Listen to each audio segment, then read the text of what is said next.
예, 오늘은 거짓 증거하지 말라 하는 제목으로 소요리 문답 76문, 77문, 78문을 나누도록 하겠습니다. 자, 우리 76문 같이 읽겠습니다. 시작. 제9계명은 무엇입니까? 답을 읽습니다. 시작. 제9계명은 내 이웃에 대하여 거짓 증거하지 말라입니다. 자, 77문 시작. 제9계명은 무엇을 요구합니까? 답 시작. 제9계명은 특히 증거할 때 사람과 사람 간의 진실을 보존하고 정진하며 우리 자신과 이웃의 선한 이름을 보존하고 정진할 것을 요구합니다. 이건 사람들의 명예를 높여주는 것을 지금 이야기하고 있습니다. 78문 같이 읽습니다. 시작. 제9계명은 무엇을 금지합니까? 답 시작. 제9계명은 진실에 위배되는 것이나 우리 자신과 이웃의 선한 이름을 손상하는 것은 무엇이든지 금합니다. 이것도 사람들의 명예를 실추시키는 것이 무서운 죄라는 것에 대한 설명입니다. 여러분, 하나님께서는 우리를 명예롭게 하시는 분인 줄로 믿으시면 아멘. 하나님은 우리를 만들어 놓고 막 사단에게 참소당하게 하고 사람들에게 조롱받게 하고 그렇게 되도록 환경을 조성하시고 이러는 분이 아니에요. 참소하는 마귀를 물리쳐 주시고 사람들을 험담하는 사람들의 뒤통수를 치시는 하나님. 아이고, 찔리는갑다. 하나님이 뒤통수 안 칠 줄 아십니까? 뒤통수 다 칩니다. 하나님은. 엎어져야 될 사람은 빨리 뒤통수를 쳐서 엎어져야만 일어날 수가 있거든요. 비스듬한 상태에서는요, 걷도 못하고 앉도 못합니다. 엎어져야만 일어날 수 있어요. 물에 빠진 사람은 바닥에 발이 닿아야만 솟아날 수 있어요. 헤엄을 출 줄 모르는 사람들은요, 자기 허리 이상만 물이 와도 그 사람 물에 빠져 죽는다 그래요. 왜냐하면 살고 싶어가지고 뜨고 싶은 생각만 있는 거예요. 바닥을 치고 올라올 생각은 전혀 못하는 거죠. 근데 헤엄을 칠 줄 아는 사람은 잠깐은 뜰 수 있다는 자신감을 갖고 있습니다. 그래서 바닥으로 한번 내려가 보는 거예요. 그래서 바닥을 한번 굴르고 위로 올라오게 되는 거죠. 그때 숨을 한번 쉬고 또 내려갔다가 올라오면 숨을 한번 쉬고 좀 오랫동안 물에서 생존을 하는 것이죠. 그래서 이제 구조선이 오면 이제 살아나는 거지 않습니까? 자, 그래서요, 우리가 지금 거짓 증거하지 말라 하는 내 이웃에 대하여 거짓 증거하지 말라. 이것은 말입니다. 말로서 이제 거짓말하는 건데, 이것을 지금 9계명으로 주셨는데요. 여러분, 이 9계명은 지금까지 1계명부터 8계명까지 오면서요, 어떤 계명보다도 이 9계명은 지키기가 더 어렵습니다. 왜냐하면 부지기수로 우리가 거짓말을 하고 살거든요. 근데 가볍게 여겨지는 거예요. 가볍게. 살인하지 마라. 살인을 하라 해도 안 합니다. 어지간하면. 너무 무겁거든요. 그래서 1계명부터 8계명까지는 나름 좀 무거워요. 이 9계명에 비하면. 근데 인간관계를 훼손하는 가장 심도 있고 힘 있는 잘못이 뭐냐면 거짓말하는 겁니다. 거짓말하는 거. 그래서 우리가 시시때때로 거짓말을 잘 하기 때문에 오늘 이 계명은 어떤 계명보다도 지키기가 힘들다라고 하겠습니다. 그러니까 때로는 어떻게 우리가 거짓말을 합니까? 내 자신의 이익을 위해서 거짓말을 합니다. 또 어떤 사람은 어떤 선의를 가지고 거짓말을 합니다. 이것 갖다가 이제 하얀 거짓말이라고 이제 우리가 고상하게 이름을 붙이잖아요. 그런데 성경은요, 단호하게 정직한 말을 하라고 합니다. 진실하게 말하라고 합니다. 왜냐하면 어느 습관이 자기 자신과 그 말의 대상의 명예를 실추시킬 수도 있고 명예를 높여주기도 하는 굉장히 귀중한 것이기 때문입니다. 그래서 우리 어느 습관이 거짓말을 밥 먹듯이 하면 자기 자신의 명예를 실추시키고 자기와 함께 있는 말의 상대도 명예를 그 때문에 실추가 되는 것이죠. 하나님은 자기 자식의 명예가 실추되는 것을 보기가 힘들어 하시는 분입니다. 여러분의 자식들이 바깥에 나가가지고 맨날 구박이나 당하고 비난이나 받고 사람 대접을 못 받고 이러면 부모가 마음이 어떻겠습니까? 자, 좋다 하시는 분들 발가락만 들어보세요. 한 명도 없잖아요. 내 자식은 나보다도 훨씬 더 존귀하고 자랑스럽게 대접받기를 원하지 않습니까? 하나님도 마찬가지예요. 하나님께서도 자기 형상을 닮게 만든 인간들이 인간 활동을 하면서 서로가 다 존귀하게 명예롭게 해주기를 바랍니다. 근데 이게 말이 가장 기초예요. 말이. 말 때문에 다 지금 마음의 생각이 말로 나오잖아요. 그리고 행동이 그 다음 되거든요. 사고는 행동이 시지만 그 행동을 하게끔 하는 게 말이거든요. 말. 자, 그래서 우리가 시편 15편 1절 2절을 같이 한번 읽어볼까요? 시작. 여호와여, 주의 장막에 머무를 자 누구 오며 주의 성산에 사는 자 누구 오니까? 정직하게 행하며 공의를 실천하며 그의 마음에 진실을 말하며. 네. 시편 15편 1절로 5절까지는요. 하나님의 집에 거할 수 있는 자의 조건을 이야기하는 겁니다. 근데 그 조건 중에 첫째 해당하는 조건이 뭐냐니까 정직하게 행하고 공의를 실천하고 마음의 진실을 말하는 것. 이 정직이나 진실이나 다 말로서 지금 상대가 판단할 수가 있어요. 그 공의를 실천한다, 공의로 행동한다는 것은 하나님과의 관계를 내가 바르게 만들어간다는 말이죠. 자, 그러면 나라는 사람과 또 다른 누군가의 관계 속에 세상 사람은 자기 둘만 있다고 생각합니다. 둘만 있는 관계 속에서도 서로가 진실하게 말해야 그 관계가 오랫동안 존속을 하죠. 그런데 우리는 하나님의 백성들은 나와 너 사이에 또 누가 있습니까? 나와 너를 하나로 묶어내시는 누가 계신다? 나를 지으시고 그를 지으신 하나님이 계신 거예요. 그래서 하나님이 또 보고 계신데 거짓말을 하고, 하나님이 듣고 계신데 거짓말하고 뒷담하고 막 이러면 어떻게 된다? 하나님이 거기 떠나버려요.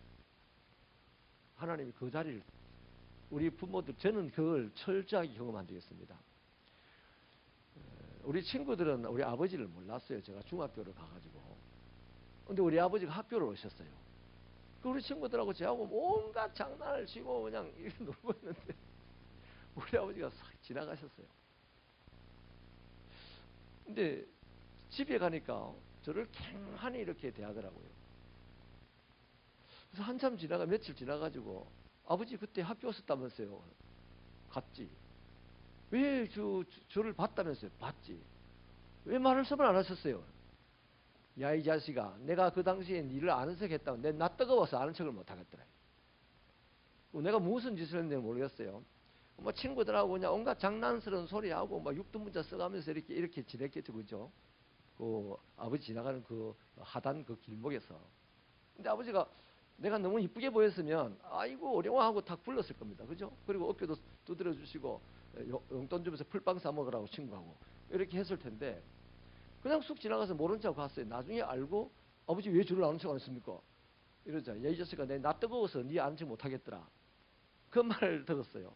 근데 그 당시에는 별로 그걸 몰랐어요. 근데 목회를 하면서 성경을 읽을 때 하나님이 우리 사이에 계시냐 안 계시냐, 하나님 나 뜨거워서 안 계실 때가 많지 않겠어요. 그죠? 특히 거짓말 하는 데는 하나님이 안 계신데 정직하게 행하며 공의를 실천하며 그의 마음의 진실을 말하는 자가 여호와의 성산에 거할 수 있는 첫째 조건이지 않습니까? 아멘. 그래서 우리는 정직하게 말하고 진실하게 말하고 하나님의 공의를 실천하는 삶을 사는 것이 세상 사람들하고 다른 삶의 방식입니다. 그것이 신앙생활입니다. 그렇게 할 때 세상은 우리를 처음에는 이상타, 자기들하고 다르니까 이상하다고 하고 싫어할 거예요. 그러나 나중에는 점점 우리를 두려워하게 될 것이고 결국에는 우리에게 도움을 요청하는 데까지 이르게 될 것인즉 저와 여러분이 이 땅을 살아가는 동안 세상 사람들이 우리의 신앙생활을 보는 동안에 저들이 우리에게 살 길을 물어오는 역사가 있게 되기를 축원합니다.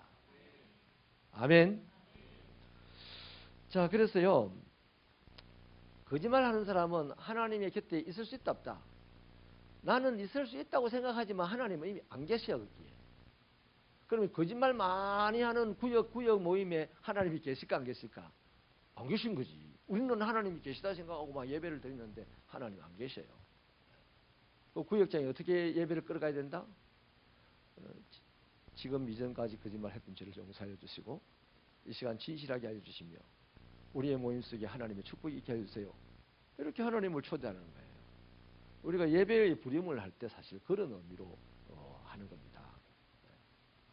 근데 우리 이런 생각이 전혀 없이 그냥 막무가내로 그냥 온갖 뭐 거짓말 투성이 얘기를 하다가 자 우리 예배드리자 뭐 이렇게.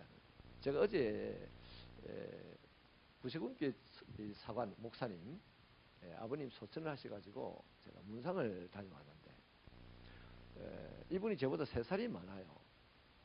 근데 제가 이분을 참 존경하고 사랑으로 이렇게 관계를 뭐 교단이 다른데도 맺고 지내는 게 뭐냐면 너무 순수해요. 너무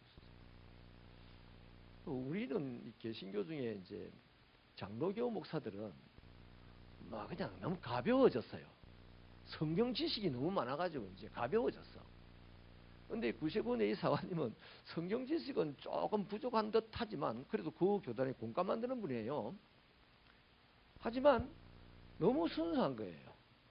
순수한 거예요.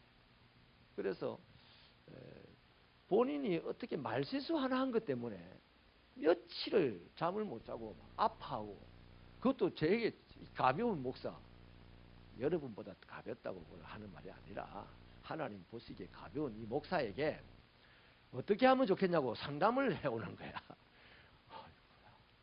얼마나 순수하면 그러겠습니까? 그래서 참 귀하고 아름답게 보여요. 제가 따를 만한 그런 분이죠. 여러분, 하나님이 계실 만한 곳에는 진실하게 말하고 정직하게 말하는 사람들 사이에 계십니다.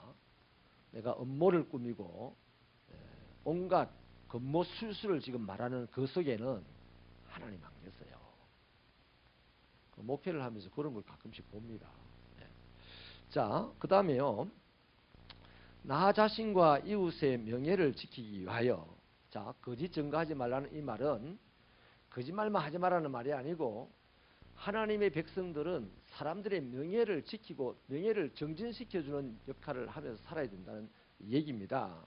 자, 이것을 위해서 우리가 해야 할 일을 이제 성경이 말하고 있는데 찾아보겠습니다. 로마서 1장 8절을 읽어볼까요? 시작. 먼저 내가 예수 그리스도로 말미암아 너희 모든 사람에 관하여 내 하나님께 감사함은 너희 믿음이 온 세상에 전파됨이로다. 바울의 눈에 비친 저 로마 사람들에 대한 평판이 참 좋은 거예요. 평판이 좋으니까 지금 바울이 굉장히 기뻐서 하나님께 감사한다고 지금 이야기한 겁니다. 여러분, 혹시 여러분에게 A라는 사람의 평판을 좋게 하는 소리를 들을 때 우리 한국 사람들의 속담이 이런 게 있죠. 사촌이 논을 사면 배가 아파한다. 그렇죠? 다른 사람이 내 앞에서 칭찬을 받으면 창자가 뒤틀려 터질라 한다. 이런 케이스가 많은 거예요. 근데 성경에 보면 이런 자가 있어요. 사단이 이런 자입니다. 사단은 누가 칭찬받는 소리를 듣는 것을 너무너무 싫어하는 거예요. 하나님께서 천군 천사들과 사단을 모아놓고 욥이라는 한 사람을 칭찬했어요. 이만한 사람이 없다 라고 칭찬하니까 따라합시다. 헤이, 따라합시다. 기분 좀 나쁩니까? 우리 다 거짓말쟁이를 하니까 따라합시다. 헤이, 뭐 그러려고요? 우리말로 번역하면 이 얘기입니다. 아이고 하나님 뭐 그러려고요? 하나님이 복을 주시니까 그 사람이 뭐 예배도 잘 드리고 그러는 거지요. 하나님이 그 사람을 병들게 한번 해보세요. 하나님이 그 사람을 어렵게 한번 해보세요. 대부분에 하나님 욕하고 떠날 겁니다. 이랬잖아요. 근데 여러분, 우리도 마찬가지입니다. 누군가 우리 모임이 있는데 이 모임에서 어떤 사람이 그 사람 참 훌륭하더라 이렇게 그 사람 뭘 잘하고 이러더라. 여러분, 지난 주일에 우리요 이 120개의 휴지를 사놨어요. 개당 10,000원 정도 하는 휴지입니다. 휴지. 내 천하에 처음 봤어요. 교회가 모인 성도들에게 휴지 1개씩 이래 안겨서 집에 보내드리는 거 처음 봤어요. 뭐 슈퍼마켓에서 개업한다든지 이럴 때 가면 주더라고. 너무 보기가 좋았습니다. 여러분, 그 120개를 모으고 이 잔치를 준비하고 하는 그 친교부장님, 올해 들어와서 친교부장이 할 일이 그거밖에 없어요. 전교인 척사대 이거 한 번밖에 없어. 내년에 이 척사대를 2번 해야 되나 싶기도 하고. 왜 그러냐면 내가 물어보진 않았는데 결산을 내가 안 들어봤는데 너무 열심히 했어요. 이분이 한 달 정도 이 일을 위해서. 그 뭐 누가 도와줬는지 모르겠어요. 몇 분이 도와줬는지는. 근데 아무튼 이 책임을 맡은 이분이 열심히 하더라고요. 참 하나하나가 또 궁금하면 와가지고 부목사님하고 의논하고 아주 보기가 좋더라고요. 그 사람이 왔다 갔다 일하고 움직이고 이러면서 제 눈에는요, 우리 교회 안에 산소가 퐁 터지더라고요. 근데 이 사람이 한 4사람이 이러면 산소가 퐁 터질 것이고, 한 50명만 일을 하면 파파파파파파 하면서 그냥 온 이 아마존 강처럼 말이죠. 아마존 숲처럼 지구의 허파가, 대한민국 교회의 허파가 우리 새벽기회면 좋겠어요. 그래 되더라고요. 자, 제가 지금 이 말씀까지 들었는데 속으로 이거 말 그럴까 봐요. 이런 사람이 있으면 사단의 조종을 받는 사람입니다. 제가 이 말씀을 드리면 그렇다. 참 그분 참 대단하다. 훌륭하네. 교회 일을 맡겨도 청청히 해내네. 군소리 안 하고 잘 해내네. 그래서 우리 교회가 편안한가 보다. 이런 생각이 여러분 안에 들면 우리 안에 지금 분위기가 아주 화끈해질 겁니다. 할렐루야. 그래서 목사가 예배 드리면서 누구 칭찬하거든. 말 그럴까봐 하지 마시고 맞아 이러시기를 주님의 이름으로 부탁을 드립니다. 그게 바로 하나님의 방법이에요. 명예를 세워주는 거, 명예를 살려주는 거. 내 명예는 살리고 싶고 남의 명예는 까뭉개야만 되는 게 세상살이 방법입니다. 근데 하나님의 방법은 그렇지 않죠. 하나님은 네 명예가 실추되더라도 상대방의 명예를 세워주라. 이것이 하나님의 방법이죠. 그러면 하나님은 내 명예를 세워주실 것이라는 겁니다. 아멘. 자, 요한 3서 1장 3절. 요한 3서는 1장이 사실 없습니다. 그래서 요한 3서 3절 같이 읽습니다. 시작. 형제들이 와서 내게 있는 진리를 정언하되 내가 진리 안에서 행한다 하니 내가 심히 기뻐하노라. 저 말을 들을 때요, 요한은 어떤 저 교회를 세워놓고 다른 데 지금 전도활동을 가 있는데 저 교회 안에가 너무 지금 따끈따끈합니다. 그러니까 지도자들이 막 나올 수 있어요. 그 요한이 그 소리를 듣고 야, 내가 채웠는데 내보다 더한 지도자가 나오면 안 되지 하고 폄하할 수 있다 이 말이죠. 사단의 조종을 받으면. 그런데 아니에요. 너무너무 기뻐하는 거죠. 그래서 우리 성도들 이 부분에서 누군가 남 칭찬하거든 칭찬받는 사람을 부러워하시고 칭찬하는 사람을 존경하시기를 바랍니다. 속으로라도 뭐 그럴까봐 이거 하지 마세요. 지는 속으로 했다고 하지만 남들이 알아요. 얼굴에 드러나요. 그게 대본에 드러난다니까. 자, 데살로니가전서 5장 13절 시작. 역사로 말미암아 사랑 안에서 가장 귀히 여기며 너희끼리 화목하라. 자, 뭐 그럴까봐요. 속으로 이러면 겉으로야 또 우리가 체면이 있어서 또 고상한데 어떻게 그렇게 하겠습니까?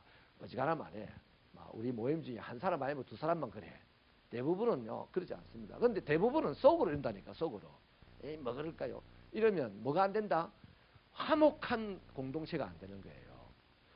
칭찬하는 소리를 들으면 그렇다. 정말 부러운 분이네 그 사람. 나도 그 사람처럼 해야 되는데 또 이 사람은 칭찬도 잘하네. 훌륭하구나. 이렇게 하면 벌써 화목하자 이래가지고 화목되는 게 아니에요. 그래 되면 이미 화목한 공동체가 되는 것이죠. 아멘이십니까? 그래서 서로를 귀하게 여기고 화목하게 하는 것이 바로 이웃 상대방의 명예를 높여주는 것입니다. 우리 교회 안에서 만나면 꼭 지적을 잘 하시는 분이 있습니다. 다 좀 지적을 하고 싶은 마음은 있어요, 속에. 그래야 내가 똑똑한 사람으로 드러날 것 같으니까. 근데 지적 잘하면요, 사람을 잃어요. 마음을 빼앗겨버려요. 그 사람의 마음을 차지할 수가 없어요. 아이고, 니는 머리를 왜 그래 하고 왔노? 꼭 머리 그래 하고 온 것만 보지 마시고, 아이고야, 바빴구나. 그렇게 바쁜데도 교회 오니까 참 고맙다. 이러면 얼마나 좋아요. 근데 지적을 잘하는 자들이 되지 마시고 해석을 잘하는 분들이 되시기 바랍니다. 그래야 화목해집니다. 그 다음에요, 베드로전서 2장 17절을 읽겠습니다. 시작. 공경하며 형제를 사랑하며 하나님을 두려워하며 왕을 존대하라. 뭐 왕이야 존대하지 않겠습니까? 왕 만나면 문재인을 보고 아무리 욕을 해도요, 문재인이가 나타나면 전부 다 손 내밀고 난립니다. 그래가지고 내 문재인이가 싫든 좋든 손 내밀고 악수합니다. 그리고 사진만 찍히면 내 문재인하고 사진 찍었다고 자랑하고 하는 거죠. 왕은 뭐 무조건 존대하는 것은 당연하고, 내가 만나는 사람을 존경한다, 공경한다, 내 옆에 있는 형제들을 사랑한다, 이것이 필요한 거예요. 뭘 위해서? 그 사람의 명예를 높여주기 위해서. 여러분, 저를 존경해야 됩니까? 저를 팽해야 됩니까? 왜 그래야 됩니까? 이유가 뭡니까? 여러분은 목사의 명예를 높여주기 위해서 그래야 됩니다. 내가 목사의 명예를 뭐 한다고 높여줘? 이러는 분들이 있어요. 그러면 하나님께서 그 사람을 벌써 네 명예는 땅이다 이런단 말이에요. 목사가 뭐 대단해서 명예를 높여주는 게 아니고, 하나님이 주신 형제니까, 하나님이 공급하신 지도자니까 존경하면 하나님이, 야, 너 내 말 잘 듣는구나, 너 나를 인정하는구나 하고서 그 사람을 하나님께서 높여주신다는 거예요. 그러면 모두의 명예가 점점 높아지게 되는 것이죠. 이해가 되시죠? 그 다음 베드로전서 4장 8절요 읽습니다. 시작.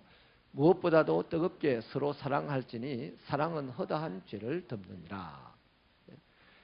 죄인은 명예가 이미 땅에 실추됐어요. 땅에 떨어졌어요. 그런데 땅에 떨어진 그 사람을 사랑으로 덮어주면 그 사랑이라는 그 덮음 아래서 그 사람이 부글부글 해가지고 새롭게 탄생이 되는 거예요. 그래서 그 사람은 새 생명으로 일어나게 된단 말이죠. 그래서 그 사람의 명예는 점점 높아지는 게 뭡니까? 장발장 영화가 그거 아닙니까? 도둑놈 장발장을 말이죠, 하나님의 사랑으로 덮어줬던 그 신부님, 그 신부님의 그 사랑의 이불 안에서 장발장은 새롭게 태어났어요. 시장님으로 태어난 거야. 용서해주는 사람으로 태어난 거예요. 이게 이제 이 도둑놈이 시장이 되었으니 얼마나 명예가 좋아졌나요? 그 누구의 사랑 때문에? 신부님의 사랑 때문에 그랬던 거다 말이죠. 자, 그 다음요, 사무엘상 22장 14절 같이 읽습니다. 시작. 왕에게 대답하여 이르되 왕의 모든 신하 중에 다윗같이 충실한 자가 누구인지요? 그는 왕의 사위도 되고 왕의 호위대장도 되고 왕실에서 종기자 아니니까.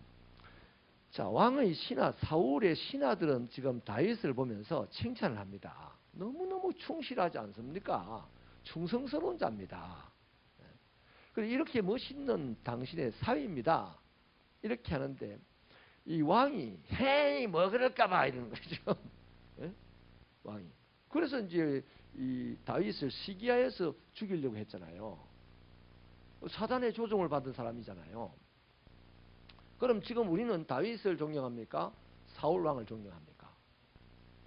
우리에게 다윗이 명예롭게 지금 와 있습니까? 사울이 명예롭게 와 있어요. 다윗이 명예롭게 와 있잖아요. 뻔한 거예요. 저와 여러분도 사단과 사울과 이런 자들의 영에 이끌려가지고 헤이 뭐 그럴까 하고 남 칭찬하는 거 그냥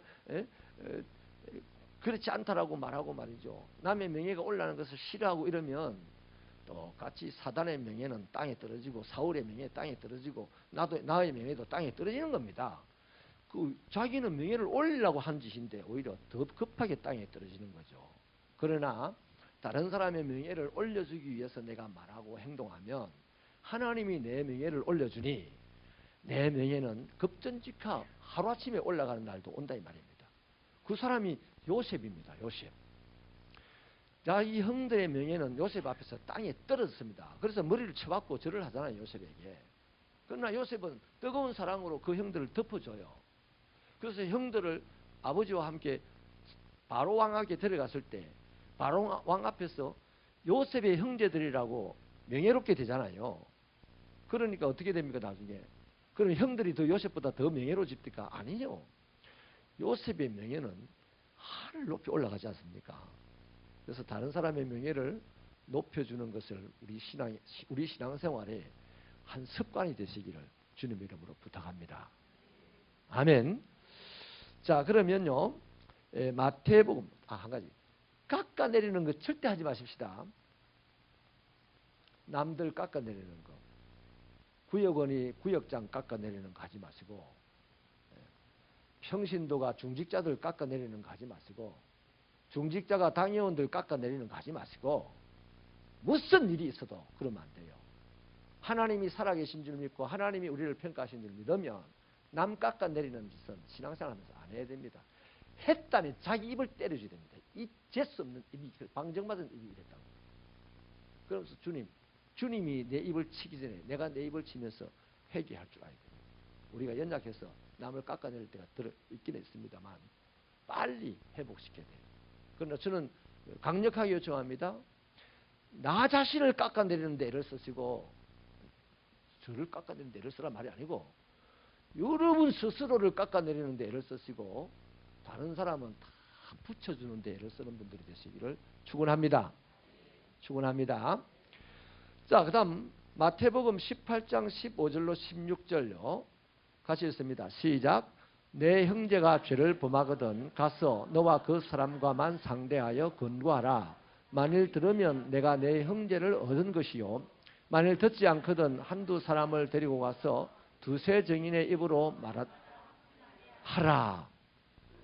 오늘 우리 한데 이제 거의 없어졌습니다. 우리 공동체의 누군가가 잘못했어요. 범죄한 사실이 드러났습니다.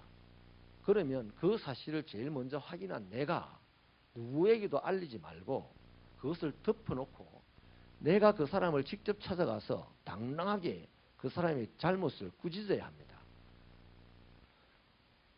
나단 선지자가 다윗이 바세바와 간음한 그 잘못을 저질러서 우환이 찾아왔을 때 나단이 온데 댕기면서 다윗이 저짓을 했다고 소문내고 까발리지 않았어요.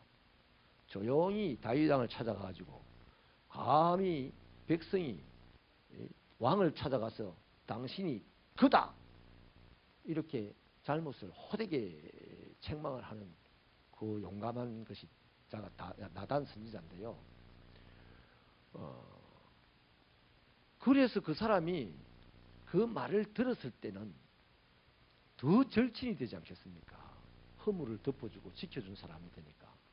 근데 안 듣게 되면 겁내지 말고 또 이제 두세 사람을 정인으로 데리고 와가지고 이제는 그래서 우리 책불상에도 보면요. 당회원이 해야 될 일이 그겁니다. 잘못을 범한 성도가 있으면 찾아가서 책망을 하고 훈계를 하고 그래도 말을 안 들으면 두세 사람을 데리고 와가지고 또 말을 하라 했습니다. 그게 이제 증거가 된다는 거죠. 그렇게 당당하게 다른 사람의 잘못을 꾸짖고 책망할 줄 알아야 되는 거예요. 이게 지금 그 말씀입니다. 왜냐하면 그 사람의 잘못은 빨리 시정이 돼요. 아무도 모를 때에 시정이 되어야만 그 사람의 명예가 땅에 떨어지지 않기 때문입니다. 근데 그 사람 잘못했다고 동네방네 돌아다니면서 막 이러면 그 사람 명예도 잘못되면 떨어졌고 나는 명예가 떨어진 사람의 명예를 땅속에 같이 처박아 버리는 나쁜 사람이 되는 거죠. 이해가 되십니까? 근데 오늘 우리들의 지금 신앙의 이 행태를 보면 이 지도자들이 이걸 안 합니다. 저는 좀 성질상 그래서 그런지 이걸 좀 하는데 목사가 사랑이 없다는 소리를 딱 되돌아서 하더라고요. 사랑이 없어서가 아니고 주님의 말씀을 지키기 위해서 그러는 거예요. 또 나머지 여러 성도들을 지키기 위해서 한 사람을 꾸짖는 겁니다. 인정하시면 아멘 해주세요. 앞으로 열심히 꾸짖을게요. 잘못하는 것이 있을 때. 꾸짖는 그거를 나쁘게 생각하지 마세요. 누누이 말씀드리지만 하나님의 말씀은 몽둥이라고 성경에 기록이 되어 있고 방망이라고, 하나님의 말씀은 칼이라고 기록이 되어 있고 불이라고 기록되어 있고 물이라고 기록되어 있습니다. 그 하나님의 말씀이 물로 가면은 확 씻어내는 것이 되고, 칼로 가면 확 찌르는 것이 되고, 몽둥이로 가면 두드려 패는 것이 되고, 불로 가면 태우는 것이 되잖아요. 그 어느 거 하나도 하나님의 말씀을 그렇게 안 받아들이면 오늘 잘못 섰다는 겁니다. 내가 말씀 앞에 못 섰다는 얘기예요. 그렇게 되어야만 내가 말씀으로 변화가 되는 거예요. 자, 그래서 그 사람의 명예를, 실추된 명예를 지켜주고 더욱 정진시켜주기 위해서 그 사람의 잘못을 찾아가서 담대하게 꾸짖을 줄 알아야 된다. 꾸짖을 줄 알아야 됩니다. 그런데 동네방네 꾸짖으면 안 돼요. 조용히 불러가지고 조용히 찾아가서 1대1로 꾸짖고 내가 책임져 줘야 되는 거죠. 아멘. 자, 그러면요, 거기까지 이제 인간관계 속에서 내가 하나님의 종으로서 그 사람의 명예를 지켜주고 정진시켜주는 일을 위하여 어떤 것을 해야 되는 것을 지금 말씀을 드린 겁니다. 그 다음에요, 또 나 자신과 이웃의 명예를 지키기 위해서 무엇을 또 해야 되는지를 두어 가지 더 봐야 되겠는데요. 레위기 19장 16절을 한번 읽어볼까요? 19장 16절 시작. 너는 내 백성 중에 돌아다니며 사람을 비방하지 말며 내 이웃의 피를 흘려 이익을 도모하지 말라. 나는 여호와이니라. 돌아다니면서 사람을 비방하지 말라 했습니다. 우리 구역 예배 드릴 때 이거 조심하시라는 얘기입니다. 구역 예배를 드리러 가가지고 예배를 드리려고 모였습니다. 그러면 그 예배는 하나님이 가운데 딱 예배를 받기 위해서 오셨겠죠.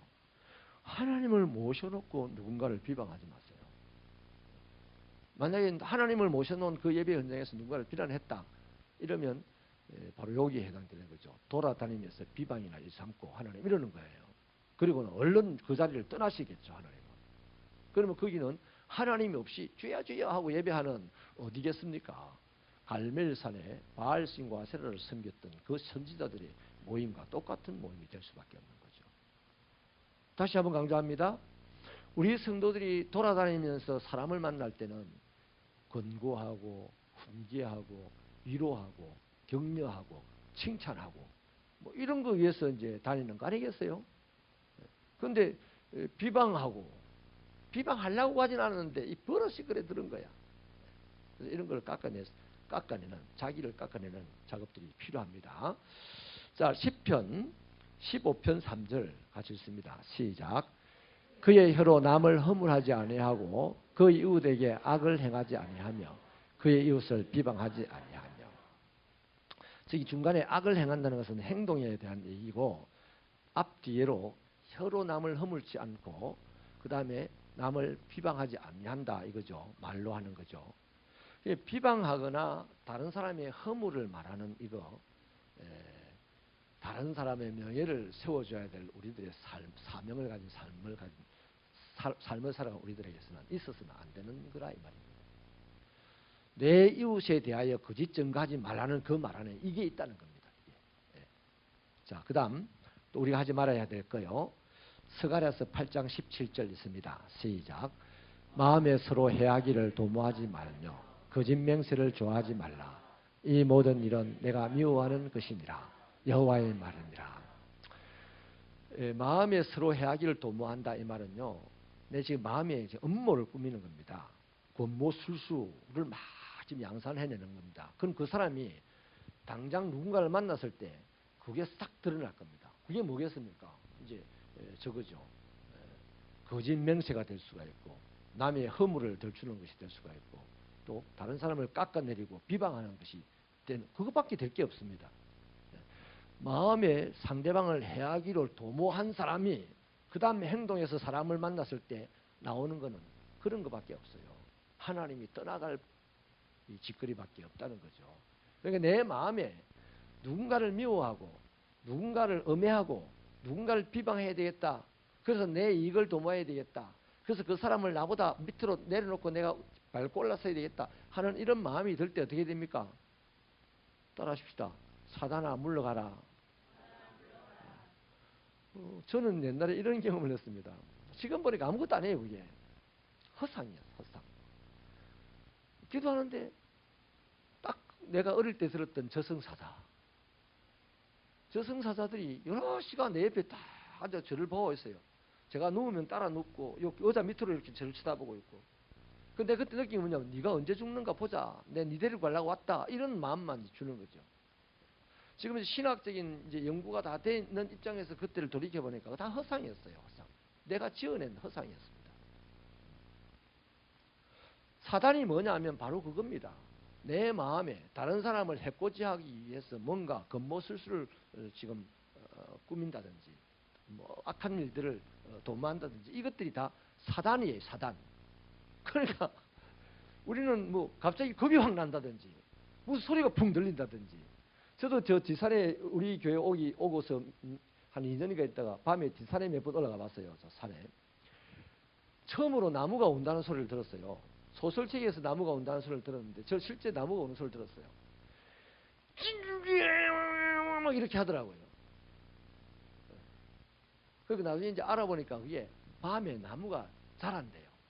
자라면서 가지와 가지가 이렇게 벌어지고 그게 하면서 쫙 터지는 소리래요.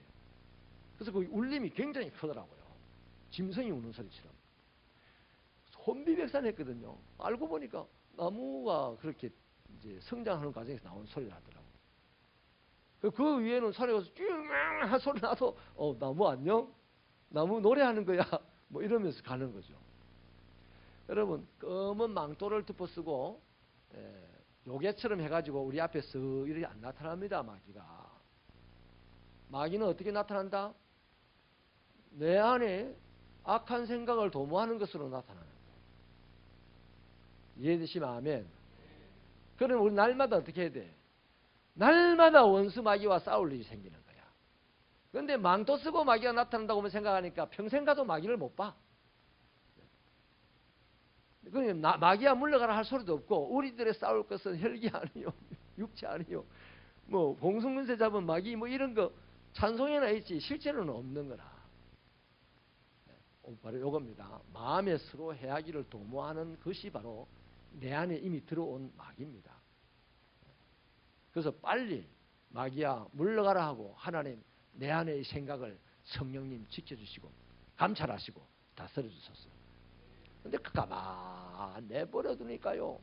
세상에서 제일 재밌는 것이 돌아다니면서 남 비방하는 게 제일 재미있어요. 또 그 비방하는 이야기 듣는 것이 더 재미있어. 그래가지고 집에 가서 이제 밥하다 보면 머리가 띵해지고 오늘 하루 종일 뭐 하고 왔지? 막 이렇게 답답하고 허하고 그런 거죠. 보람이 안 된다는 거죠.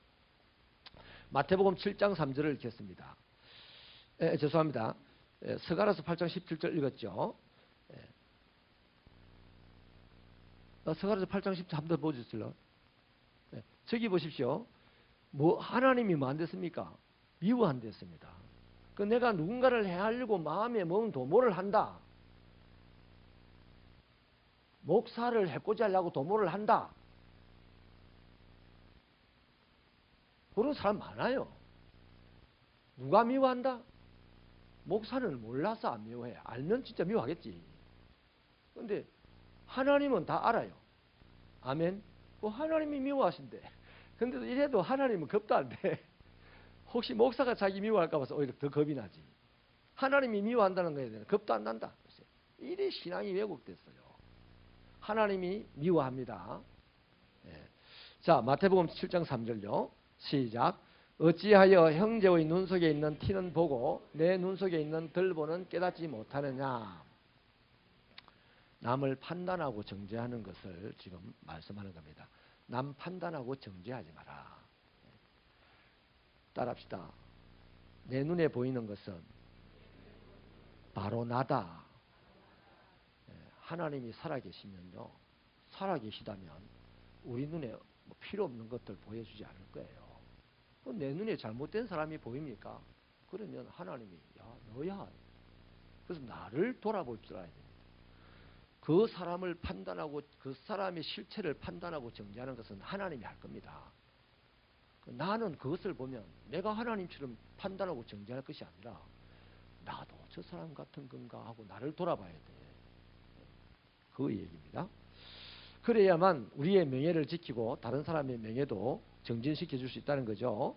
고린도후서 12장 20절 같이 읽습니다. 시작. 내가 갈 때에 너희를 내가 원하는 것과 같이 보지 못하고 또 내가 너희에게 너희가 원하지 않는 것과 같이 보일까 두려워하며 또 다툼과 시기와 분냄과 당짓는 것과 비방과 수군거림과 거만함과 혼란이 있을까 두려워하고. 여러분 참 우리 신앙생활에 정말로 리얼한 말씀입니다. 바울은 고린도 교회를 갈 때 자기가 바라던 대로 고린도 교인들이 돌아가지 않는 것을 보는 것을 무척 두려워했어요. 또 고린도 교인들이 보고 싶어하는 자신이 되지 못할까 봐 너무 두려워했습니다. 바울도 사람이기 때문에 이를테면 마가 같은 사람을 용서하지 않았잖아요. 받아들이지 않았지 않습니까? 마지막에 돌아가시기 얼마 전에야 받아들였잖아요. 그전에는 저 인간 아니다 그랬지 않습니까? 그랬는데 그런 약점들이 다 있잖아요. 바울도 오라 이 사망의 몸에서 누가 나를 건져낼까 이런 한탄도 막 하지 않습니까? 사역을 하면서. 그러니까 자기 자신도 뭔가 실수가 있을까 봐서 잘못이 있을까 봐서 그 모습을 또 고린도 교인들이 볼까 봐서 두려웠다는 거예요. 그 두려움으로 자기를 쳐서 건신시키고 복종시키는 거예요. 또 자기가 훈련시키고 교육했던 고린도 교인들이 변하지 않고 온갖 자기가 바라지 않는 방식으로 되어 있을까 봐 두려웠는데 자기가 바라지 않는 방식이 뭡니까? 바로 다투고 시기하고 뒷담화하고 뭐 이런 것. 오늘 우리가 제일 재미있어하고 제일 자연스럽게 생각하는 그거를 바울이 보는 것을 두려워했다고. 그것을 하나님과 함께 사는 것에 가장 부적합한 것으로 봤다는 겁니다. 없는 사람요, 둘이서 없는 제3자 올려놓고 이야기하면 재밌잖아요. 갈 길을 밝혀 보여줍니다. 그 사람은 이래야 되는데 저래야 된다고 갈 길을 밝혀 보여주는 거죠. 이런 거를 싫어한다는 거죠, 하나님이. 자, 그래서 여기 다투고 시기하고 뒷담화하고 잊지 않는 나쁜 말들을 만들어내 가지고 퍼뜨리고. 독한 사람은 이런 거 잘합니다. 8단인 사람이 있어요. 8단. 이거 정신병 중에 이런 것도 있습니다. 저는 그렇게 취급합니다. 멀쩡한데 그 병이 걸렸다 생각합니다. 잊지도 않는데 아주 리얼하게 말을 만들어가지고 싹 퍼뜨려가지고 그 한 사람이 매도당하는 건 시간 문제예요. 교회 안에서. 자, 그런 거 하지 말라는 거죠. 시편 15편 3절을 읽겠습니다. 시작. 그의 혀로 남을 허물하지 아니하고 그의 이웃에게 악을 행하지 아니하며 그의 이웃을 비방하지 아니하며. 아까 우리가 한번 봤던 말씀입니다. 자, 이게 바로 하나님의 성산에 거할 자 누구인고 하면서 정직하게 행하고 공의를 행하고 뭐 이거 말하고 그 이어서 바로 이 말씀입니다. 남의 허물을 혀로 말하지 않고 그의 이웃을 비방하지 않는 거. 이게 바로 하나님과 함께 거하는 자의 조건이라는 거죠. 그리고 여러분, 저와 여러분 하나님 저와 함께 해주십시오라고 말하는 것도 중요하지만 이렇게 살아가는 것은 더 중요하다는 겁니다. 그게 하나님과 함께하는, 하나님이 지금 함께하고 있다는 증거입니다. 자, 정직하게 말하고 진실하게 말하면서 하나님의 공의를 지키는 그 사람, 그리고 남의 허물을 비난하지 않고 이웃을 비방하지 않는 그 사람을 보면 우리는 이렇게 분별을 하면 됩니다. 공동묘지에 올라가가지고 40일 금식기도 하고 와가지고 뭐 영분별한다 하고 이딴 소리 하지 마시고 그걸 딱 보면서 아, 저 사람은 하나님이 함께 하시는 분이구나 이러면 됩니다. 근데 남을 비난 잘하고 남의 허물을 까발리고 소문내기 잘하고 없는 거 막 만들어서 퍼뜨리기를 잘하고 이러는 사람을 보면서 그 사람 아무리 훌륭한 것 같아도요 이렇게 보면 아, 하나님이 저분하고 안 계시구나. 그렇게 분별하시면 됩니다. 분별의 영은요 성경의 모든 은사는 말씀을 통하여 주십니다. 말씀도 없이 기도만 해가지고 은사 받고 이런 거 없어요 절대. 말씀으로 딱딱 쪼개가지고 정확하게 은사를 보내는 거예요. 그래야 이제 말씀의 은사의 나눔도 되는 것이고, 그 다음에 은사의 분별도 되는 것이고, 영을 분별할 수 있는 것도 됩니다. 객관적인 게 어디 있습니까? 객관적인 게. 어떤 사람은 바닷가에 가서 뭐 40일 금식했다고, 어떤 사람은 골짜기에다 그거 다 자기 나름대로 해요. 그러나 말씀은 바닷가에 갔든지 골짜기에 갔든지 말씀은 같잖아요. 그래서 모든 은사는 말씀을 기준으로 옵니다. 그럼 분별도 말씀을 기준으로 하면 정확하단 말이에요. 그래서 뭐 내가 40일 금식이 됐다고 이 말하면 이미 틀렸어요. 진짜 40일 금식기도 하는 사람은 본인 금식기도 한 얘기 안 합니다. 진짜 분별의 은사가 있는 사람은 내 눈에 뭐가 보인다 이런 소리 안 합니다. 덕을 세워줍니다. 그 사람의 명예를, 실추된 명예를 세워주는 역할을 합니다. 절대로요. 다른 사람 깎아내리고 뭐 힘들게 하고 겁주고 안 합니다. 다락방의 문제가 왜 그 이단으로 취급을 받습니까? 바로 그겁니다. 그거. 겁주는 것 때문입니다. 니 어렵나? 사단이 역사하기 때문이지 않나. 말은 그럴싸하죠. 말은 그럴싸해요. 욥도 그랬고 말이야. 사단이 역사해가지고 다 어려워지지 않나. 말은 그럴싸합니다. 사단보다 더 크신 하나님. 하나님이 함께하면 사단은 못와요. 그럼 우리가 왜 사단이 자꾸만 우리를 농락할까요? 하나님이 나와 함께 하시지 않는 그 순간에 사단이 확 들어온다 이 말이에요. 그 하나님이 함께 하지 않는 순간에 뭐였더라? 정직하게 말하지 않고 진실하게 말하지 않고 살 때, 남의 허물을 덜추어내며 살 때, 남을 비난하며 살 때, 그때는 그 순간 하나님이 나 뜨거워서 같이 못했어가지고 쑥 가버려. 가는 그 순간을 틈타서 슉 하고 들어오는 게 막이다 이 말이에요. 이해되시면 아멘.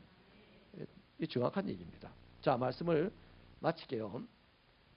이웃에 대하여 거짓 증거하지 말라는 이 명령은요, 거짓말하지 말라는 이 명령을 뛰어넘어서 적극적으로 다른 사람의 명예를 위해서, 네 자신의 명예를 위하여, 왜?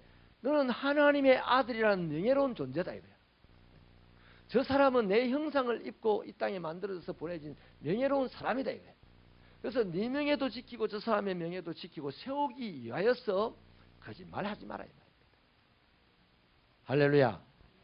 그래서 거짓말에는 사실과 반대되는 개념만 있는 게 아니고요, 험담하고 헛소문을 퍼뜨리고 남의 명예를 실추시키기 위해서 말하고 하는 이것들이 다 하나님이 계명으로 말하는 거짓말의 범주 안에 다 있다는 것이 소요리 문답이 해석한 말씀입니다. 그래서 우리 정직하게 말하고 남을 어렵게 하지 않는, 하는 말은 하지 않는 그런 신앙인이 되시기를 축원합니다. 한 가지만 더 드릴게요. 혹시 우리 주변에 누군가의 험담을 듣고 따돌림을 받는 사람이 있습니다.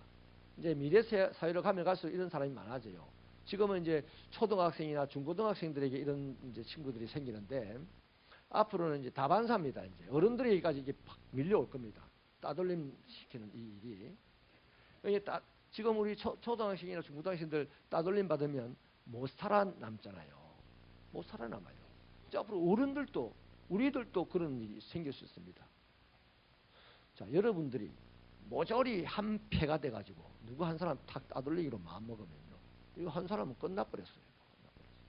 이런 일들이 이제 어른들 사회까지 밀려들어오게 되어 있습니다.